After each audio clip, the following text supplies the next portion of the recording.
ഇന്നത്തെ നമ്മുടെ റെസിപ്പി ഒരു ചെമ്മീൻ്റെ പെരട്ടാണ് കേട്ടോ. പെട്ടെന്ന് തന്നെ ചെയ്തെടുക്കാൻ കഴിയുന്ന രുചിയുള്ള ഒരു ചെമ്മീൻ മസാല. അപ്പോൾ ഇതുവരെ നമ്മുടെ ചാനൽ സബ്സ്ക്രൈബ് ചെയ്യാത്തവരുണ്ടെങ്കിൽ ഒന്ന് സബ്സ്ക്രൈബ് ചെയ്തേക്കണേ. പിന്നെ ആ ഒരു ബെൽ ബട്ടൺ ഒന്ന് പ്രസ് ചെയ്യുവാണെങ്കിൽ നമ്മളിടുന്ന വീഡിയോയുടെ നോട്ടിഫിക്കേഷനൊക്കെ നിങ്ങൾക്ക് അപ്പം തന്നെ കിട്ടുന്നതായിരിക്കും. അപ്പോൾ നമുക്ക് വീഡിയോയിലേക്ക് പോകാം. അപ്പോൾ ഇതിന് വേണ്ടിയിട്ട് ഞാൻ ഒരു മൺചട്ടിയാണ് എടുത്തിരിക്കുന്നത്. ചട്ടി നന്നായിട്ട് ചൂടായിട്ട് വന്നിട്ടുണ്ട്. ഇനി നമുക്ക് ഇതിനകത്തേക്ക് വെളിച്ചെണ്ണ ഒഴിച്ചു കൊടുക്കാം. ഞാനിപ്പോൾ വെളിച്ചെണ്ണ തന്നെയാണ് പ്രിഫർ ചെയ്യുന്നത്. നാടൻ റെസിപ്പി അല്ലേ, അപ്പോൾ ഒരു നാടൻ ടച്ച് തന്നെ ഇരുന്നോട്ടെ. വെളിച്ചെണ്ണ തന്നെ യൂസ് ചെയ്യുന്നതാണ് കൂടുതൽ ടേസ്റ്റ് വരുന്നത്. ഇനി നമുക്കിതിനകത്തേക്ക് കറിവേപ്പില ചേർത്ത് കൊടുക്കാം. കറിവേപ്പില ചേർത്തിട്ട് കൂടെ തന്നെ നമുക്ക് കുറച്ച് തേങ്ങാക്കൊത്ത് കൂടെ ചേർത്ത് കൊടുക്കാം. ഈ കറിവേപ്പിലയും തേങ്ങാക്കൊത്തും കൂടെ നന്നായിട്ടൊന്ന് മൂപ്പിച്ചെടുക്കണം. ഒരു പ്രത്യേക മണവും ഒരു ടേസ്റ്റും ഒക്കെയാണ് നമ്മൾ ആദ്യം ഇതൊന്ന് മൂപ്പിച്ചെടുക്കുമ്പം ഉണ്ടാവുന്നത്. ഇനി നമുക്ക് വേണ്ടത് എന്താണ്, നല്ല വെളുത്തുള്ളിയും അതുപോലെ തന്നെ ഇഞ്ചിയും കൂടെയാണ്. ഒരു 4 പീസ് വെളുത്തുള്ളി ചേർത്ത് കൊടുക്കാം. അതുപോലെ തന്നെ 1 ഇഞ്ച് വലിപ്പം വരുന്ന ഒരു കഷ്ണം ഇഞ്ചിയും കൂടെ നന്നായിട്ട് നമ്മളൊന്ന് ചതച്ചെടുത്തതാണ്. അതുകൂടെ ചേർത്തിട്ട് നല്ലതുപോലെ ഒന്ന് വഴറ്റിയെടുക്കണം. അപ്പോൾ ഇത് മൂന്നും കൂടെ ഒന്ന് നന്നായിട്ടൊന്ന് വഴന്നൊക്കെ വന്നിട്ടുണ്ട്. ഇതിനകത്തേക്ക് ഇനി നമ്മൾ ചേർത്ത് കൊടുക്കുന്നത് ഒരു 3 വലിയ സവോള നീളത്തിലരിഞ്ഞതാണ്. ഇതിന് പകരം നിങ്ങൾക്ക് വേണമെന്നുണ്ടെങ്കിൽ കൊച്ചുള്ളി ചേർത്തിട്ട് ചെയ്യാം. കൊച്ചുള്ളി ചേർക്കുമ്പോൾ കുറേ കൂടി ടേസ്റ്റ് കൂടും. പിന്നെ മടിയൊക്കെ ഉള്ളവർ, എന്നെ പോലെയൊക്കെ ഉള്ളവരാണെന്നുണ്ടെങ്കിൽ നമുക്ക് സവോള തന്നെ എടുത്താൽ മതി. അപ്പോൾ ഞാൻ സവോളയും കൂടെ ചേർത്ത് കൊടുത്തിട്ടുണ്ട്. ഇനി സവോള നന്നായിട്ട് നമുക്കൊന്ന് വഴറ്റിയെടുക്കണം. നന്നായിട്ട് സവോളയുടെ ആ കളറൊക്കെ ഒന്ന് ചേഞ്ചായി നല്ല ട്രാൻസ്പെറൻ്റ് ആകുന്നത് വരെ ഒന്ന് മൂപ്പിച്ചെടുക്കണം. ഇതിനകത്തേക്ക് നമുക്ക് ആവശ്യത്തിനുള്ള ഉപ്പ് കൂടി ചേർത്ത് കൊടുക്കാം. ഏകദേശം 1-1.5 ടീസ്പൂൺ വരെ ഉപ്പ് നമുക്ക് ഈ ഒരു സമയത്ത് ചേർത്ത് കൊടുക്കാം. നമ്മളിനി ഒരു ചെമ്മീൻ്റെ ഇത് മാരിനേറ്റ് ചെയ്യുന്നുണ്ട്, അപ്പം അതും കൂടെ വെച്ചിട്ട് വേണം നമ്മൾ ആദ്യം ഇതൊന്ന് ചേർത്ത് കൊടുക്കാൻ വേണ്ടിയിട്ട്. 1.5 ടീസ്പൂൺ ഉപ്പ് കറക്റ്റ് ആയിരിക്കും. അത് ഓരോരുത്തരുടെയും ഇഷ്ടത്തിനനുസരിച്ചിട്ട് നമുക്ക് അളവിൽ മാറ്റം വരുത്താവുന്നതാണ്. അപ്പോൾ നമ്മളുടെ സവോള അത്യാവശ്യം ഒന്ന് വഴന്നു വന്നിട്ടുണ്ട്, അതവിടെ ഇരിക്കട്ടെ. ഇനി നമ്മൾ ഏകദേശം ഒരു 300 ഗ്രാം അത്യാവശ്യം വലിയ ചെമ്മീനാണ് കേട്ടോ. അതിനകത്തേക്ക് ഒരു 1/4 ടീസ്പൂൺ അളവിൽ മഞ്ഞൾപ്പൊടി ചേർത്ത് കൊടുത്തിട്ടുണ്ട്. 1 ടീസ്പൂൺ അളവിൽ കാശ്മീരി ചില്ലി പൗഡറാണ് ചേർത്ത് കൊടുത്തിരിക്കുന്നത്. നിങ്ങളുടെ കയ്യിൽ സാധാരണ മുളക് പൊടിയാണെന്നുണ്ടെങ്കിൽ ഒരു 1/2 ടീസ്പൂണിന് താഴെ മതിയാകും. പിന്നെ വേണ്ടത് കുറച്ച് കുരുമുളക് പൊടി ഒരു 1/4 ടീസ്പൂൺ അളവിൽ തന്നെയാണ്. പിന്നെ അതിൻ്റെ കൂട്ടത്തിൽ ആവശ്യത്തിനുള്ള ഉപ്പും കുറച്ച് കറിവേപ്പിലയും കൂടെ ചേർത്തിട്ട് നമുക്ക് നന്നായിട്ട് ഇതൊന്ന് മാരിനേറ്റ് ചെയ്തെടുക്കാം. അപ്പോൾ ഞാനിതൊക്കെ നല്ലതുപോലെ ചെമ്മീനിലേക്ക് എല്ലാം നന്നായിട്ട് തേച്ച് പിടിപ്പിച്ചിട്ടുണ്ട്. ഇനി നമ്മൾ സവോള വഴന്നു വരുന്ന ആ ഒരു സമയം നമുക്കിത് ഫ്രിഡ്ജിലേക്ക് മാറ്റി വെക്കാം കേട്ടോ. ഇനി നമുക്ക് ആ സവോള നന്നായിട്ട് വീണ്ടും നല്ലതുപോലെ ഒന്ന് ഇളക്കി മൂപ്പിച്ച് കൊടുക്കണം.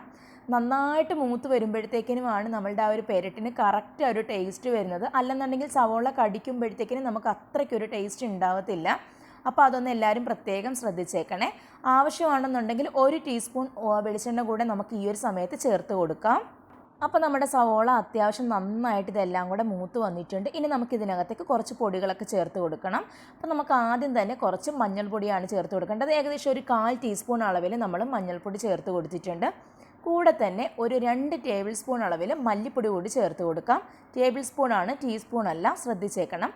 പിന്നെ നമുക്ക് ഇത് രണ്ടും കൂടെ, ഈ പൊടികളുടെ രണ്ടും പച്ചമണം നന്നായിട്ട് മാറുന്നത് വരെ നല്ലതുപോലെ ഇളക്കി ഈ ഒരു സവോളയായിട്ട് നന്നായിട്ട് മൂപ്പിച്ചെടുക്കണം. മല്ലിപ്പൊടിയുടെ പച്ചക്കുത്ത് ഒട്ടും തന്നെ ഈ ഒരു കറിക്ക് നമുക്ക് പറ്റത്തില്ല. അത് ഏത് കറിയാണെങ്കിലും മഞ്ഞൾപ്പൊടിയും മല്ലിപ്പൊടിയും ഇട്ടിട്ട് നന്നായിട്ട് മൂപ്പിച്ചെടുത്താൽ മാത്രമേ നമുക്ക് ആ ഒരു ടേസ്റ്റ് കിട്ടത്തുള്ളൂ. ഇനി നമുക്ക് ഇതിനകത്തേക്ക് 1.5 ടീസ്പൂൺ കാശ്മീരി ചില്ലി പൗഡറാണ് ചേർത്ത് കൊടുക്കുന്നത്.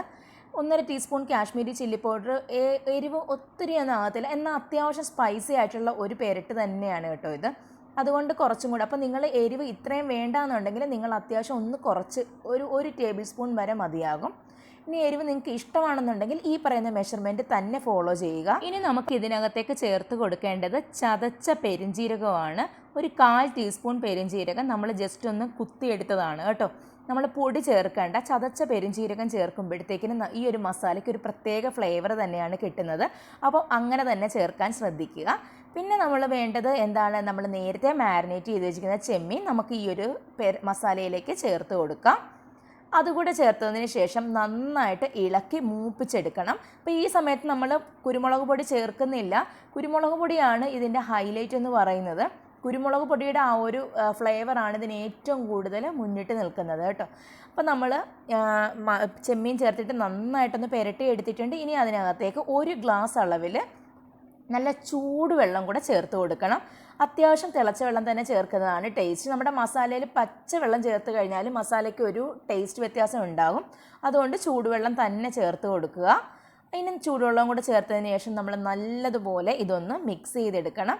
ഈ ചെമ്മീനിലേക്ക് ആ ഒരു മസാല എല്ലാ സൈഡിലേക്കും നന്നായിട്ട് എത്തക്കുന്ന വിധത്തിൽ നന്നായിട്ടൊന്ന് ഇളക്കി എല്ലാം കൂടെ യോജിപ്പിച്ചെടുത്തതിന് ശേഷം നമുക്കൊരു 10 മിനിറ്റ് സമയം ആദ്യം ഹൈ ഫ്ലെയിമിലും പിന്നെ ലോ ഫ്ലെയിമിലും വെച്ചിട്ട് വേവിച്ചെടുക്കണം. അടയ്ക്കുന്നതിന് മുമ്പ് 1 ടീസ്പൂൺ അളവിൽ കുരുമുളക് പൊടിയും പിന്നെ വേണ്ടത് കുറച്ച് കയ്യിൽ വെച്ചിട്ട് നന്നായിട്ടൊന്ന് ഞെരടി എടുത്തിട്ട് ഒരു കുറച്ച് കറിവേപ്പിലയും കൂടെ ചേർത്ത് കൊടുത്തതിന് ശേഷം നമുക്കിത് ക്ലോസ് ചെയ്ത് വെച്ചിട്ട് ഞാൻ പറഞ്ഞ രീതിയിൽ തന്നെ നമുക്ക് വേവിച്ചെടുക്കാം. അപ്പോൾ എല്ലാം ചേർത്ത് കൊടുത്തിട്ടുണ്ട്. ഇനി നമുക്കിതൊന്ന് വേവിക്കാൻ വേണ്ടിയിട്ട് ഒന്ന് അടച്ചു വെക്കാം. ഒരു 10 മിനിറ്റ് സമയം ഇതിങ്ങനെ ഇവിടെ അങ്ങ് ഇരിക്കട്ടെ. ഇനി നമുക്ക് അടപ്പൊന്ന് തുറന്ന് നോക്കാം. നല്ല ഒരു മണമാണ് കേട്ടോ ഈ ഒരു സമയത്ത് വരുന്നത്. ഒരു കുരുമുളകും വേപ്പിലയും പിന്നെ ആ ഒരു എന്താ പറയുക ചതച്ച ആ ഒരു പെരുംജീരകത്തിൻ്റെ ഒക്കെ വെച്ചിട്ട് നല്ലൊരു ഫ്ലേവറാണ് ഈ ഒരു സമയത്ത് വരുന്നത്. പിന്നെ ചെമ്മീൻ്റെ കാര്യം പിന്നെ പറയണ്ടല്ലോ.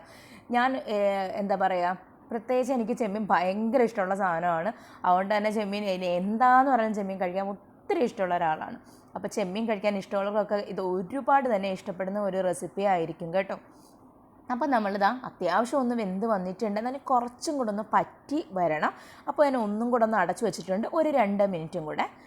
ഓക്കെ, അപ്പോൾ നമ്മളിതാ നന്നായിട്ടൊന്ന് ഇളക്കി. ഇനി നമുക്ക് ഇച്ചിരി വെള്ളം ഒന്നും കൂടെ ഒന്ന് തോർത്തി എടുക്കണം. നിങ്ങൾക്ക് നല്ല ഡ്രൈ ആയിട്ടാണ് വേണ്ടതെന്നുണ്ടെങ്കിൽ അതുപോലെ ഒന്ന് ഇതുപോലെ ഒന്ന് എന്താ പറയുക നന്നായിട്ടൊന്ന് ഇളക്കി നല്ലതുപോലെ ഒന്ന് വറ്റിച്ചെടുക്കാം. അപ്പം എല്ലാവർക്കും ഈ ഒരു റെസിപ്പി ഇഷ്ടമാകുമെന്ന് തന്നെ വിചാരിക്കുന്നു. നമുക്കിതിനകത്തേക്ക് നിങ്ങൾക്ക് എത്രത്തോളം സ്പൈസി വേണമോ ആ ഒരു രീതിയിൽ നമ്മൾ വേറെ പൊടികളൊന്നുമല്ല കുരുമുളക് പൊടി മാത്രമേ ചേർത്ത് കൊടുക്കാവുള്ളൂ. ഞാൻ ഇടയ്ക്ക് ജസ്റ്റ് ഒന്ന് 1 ടീസ്പൂൺ കുരുമുളക് പൊടിയും കൂടെ ചേർത്ത് കൊടുത്തിട്ടുണ്ട്.